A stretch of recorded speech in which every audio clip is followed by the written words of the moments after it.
Hi,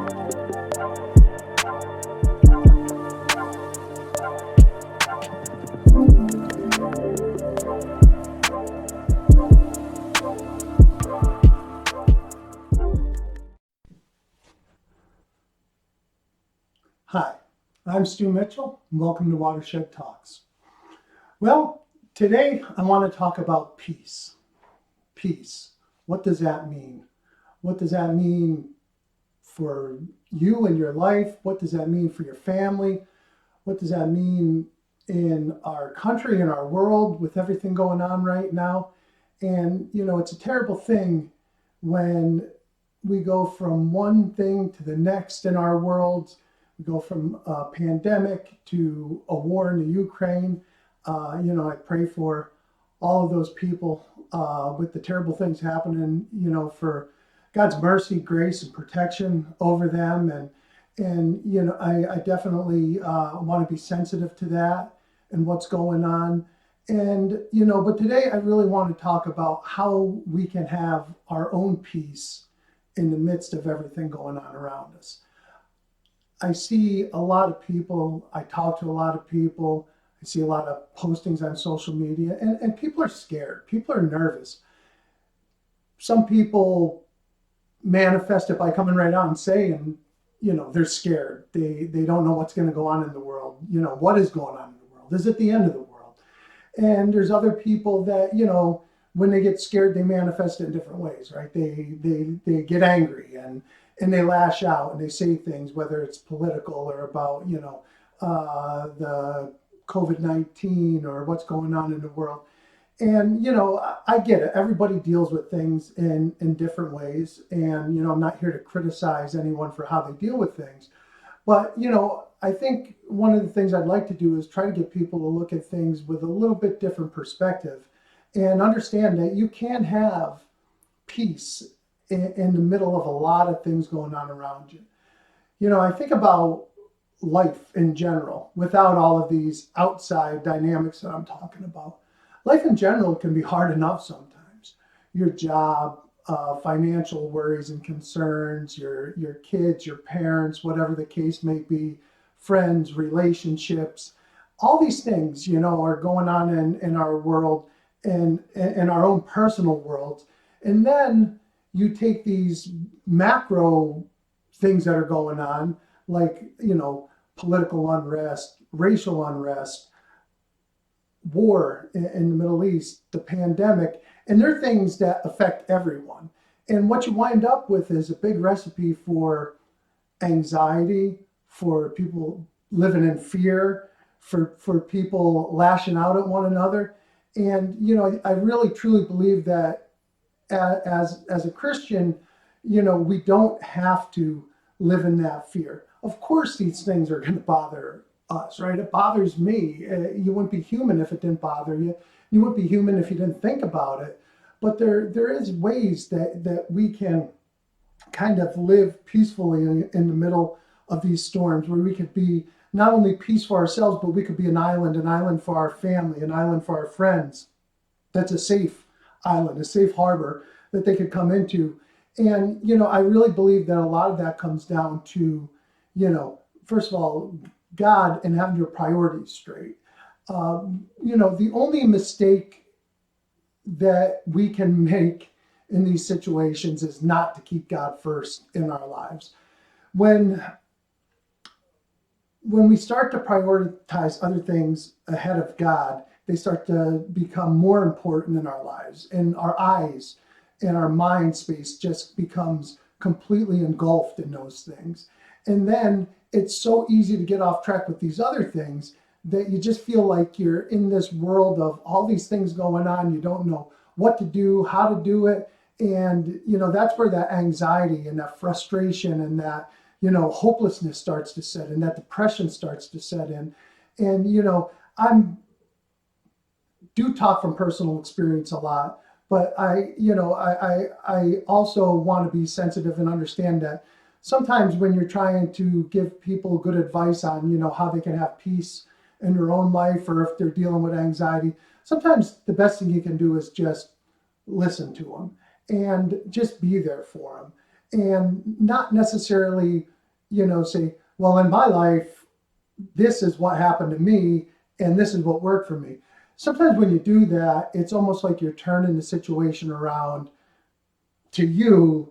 And even though that may not be your intention, a lot of times that's what comes through to the people you're talking to. So I would encourage you, as Christians, as fathers, as mothers, as friends, aunts, uncles, whatever you are, I would encourage you first and foremost to listen to those around you. And don't necessarily jump right in and you don't necessarily have to have an answer right away. You don't have to have a great analogy that you could say, well, in this situation, I remember I was in this situation. And, sometimes that comes off as a little bit self-serving and you lose the person and they feel like they're by themselves again. And, I say that and I point the finger at myself because I do that a lot. And, and it was pointed out to me, and I'm a smart enough guy to realize that, hey, when somebody points something out to you, you kind of examine it and look at you, and I do see the merit in that. So, I've kind of changed course a little bit there, and I'm trying harder to listen more and to just be there more, and then wait for the right opportunities. If someone asks you, well, did you have something happen in your life, and how did you deal with it? Then give the example. If not, it's a sure bet to always say, listen, I'm there for you. I'm praying for you. Just let me know if you need anything. And really trying to keep people surrounded with people that are going to be positive for them. And that's, even the things I read and I look at, I understand that's my choice. And when I put good things into my brain, into my heart, into my spirit, like the Bible, like devotionals, like Christian music, which I love to listen to in the morning when I'm exercising and stuff. And it's just really sets my day off on the right course, and it gets my mind focused on God and not on all the things around me. Now, during the course of the day, of course, I see the things. I see them on TV, on social media, all the things that everyone else sees. And does it bother me? Of course it bothers me. But I do know that, my part as a Christian, if I really want peace, isn't always just necessarily saying, God, give me peace. God, give me peace. It's good to pray for peace, but it's also good to do the things that he shows us to do. And, that is surrounding ourselves with other Christians. It is reading the Bible. It is immersing ourselves in praise and worship and the things that, feed our spirit and that feed our minds and that gives us that peace. So, I really encourage people out there today.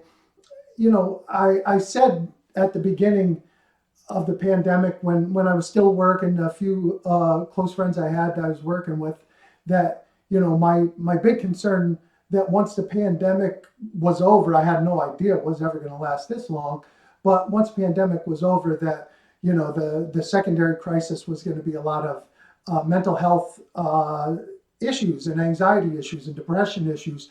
And that was already pretty prevalent in our world. And I felt like the pandemic was going to really, going to push a lot of people towards that, and I prayed about it, and I prayed for people as much as I knew how to do, and tried to be there for people as much as I knew how to be there for people. And, the more I think about it, it's not just the pandemic, it's the political, it's the, it's the racial unrest, it's the tensions with law enforcement and the things that you hear on that. It's the war in the Ukraine now. And, obviously whenever nuclear superpowers start, whether they're in direct conflict or not, start the saber rattling and talking about those types of things, it's scary. I'm old enough to kind of remember, I guess the end of the Cold War. Of course I wasn't alive for the Cuban Missile Crisis. When I've talked to people though that were, and I realized how horrible that must have been, where people almost thought, nuclear war was imminent at that point in time.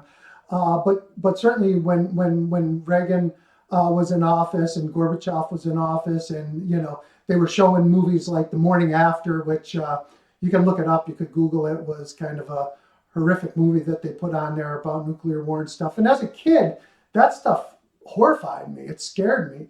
I remember when Reagan was shot, I was at baseball practice, And, I even thought, it was just, the Russians trying to assassinate him. What was going on here? Of course, the news came out quickly that it wasn't. But, these are things that I think about in my lifetime, and I haven't even lived through some of the really hard stuff. And this is what, we're kind of living through now, and our kids are living through. And, I really, really want to be an island for my family, for my friends. And I want to just encourage everyone that you can have peace, but you've got to take the right steps yourself.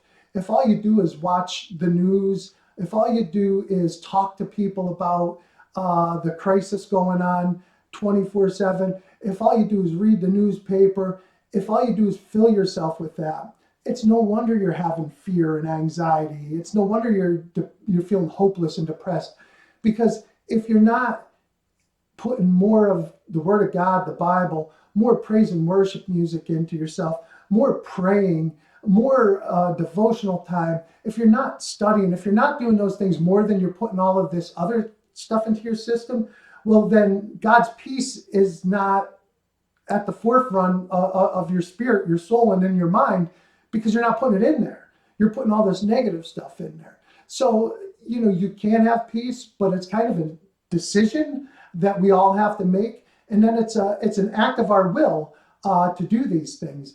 And it's like any other act of our will. It seems like I don't have enough time. It seems like I don't know where to start. It seems like it's a task you just can't imagine doing. And then you do it. You start somewhere. And before you know it, it gets a little bit easier and you find a little bit more time. Oh, and guess what? When you start feeling better, now you start making time, because you're like, this is what I was looking for, right? And that's how God is. God is what we're all looking for. It's what all of our souls and spirits are crying out for, because that's how He made us. He made us to want to be in communion with Him, and He wants to be in communion with us. But it's an act of our will, like anything else. It's like starting to exercise. It's like quitting a habit. It seems, before you do it, it seems like it's almost an impossible thing to do until you take a step and another step. And the great part about this is when you start taking steps towards God, He starts taking steps towards you and wrapping His arms around you and pulling you forward. And make a decision today that, listen, I'm not going to ignore things like they don't exist. Not going to be insensitive to the things going on. Of course not. But we're going to, make a decision to fill yourself up with God, with His Word, with all of those things that I talked about. Give it a shot. I'll put it to you this way. What do you have to lose? Try things a little bit differently. If, everybody's heard the definition of insanity as doing things over and over again and doing the same thing over and over again and expecting a different result. There's many ways that you could say that. But, if you're in a rut, I'll put it this way. If you're in a rut and you feel like you can't get out, and you're in fear, you're in depression, you have a lot of anxiety, then why not try things a little bit differently? What do you have to lose? You have a lot to gain, nothing to lose. So, and I can tell you from personal experience that it works. It makes a difference. That's what I have today. I really felt like, I really felt like this is a necessary topic that we talk about together. And, I would encourage and really welcome any feedback through comments or whether it's through social media or the YouTube site. I love that. Thank you for the comments that some of you have sent in. I really appreciate that.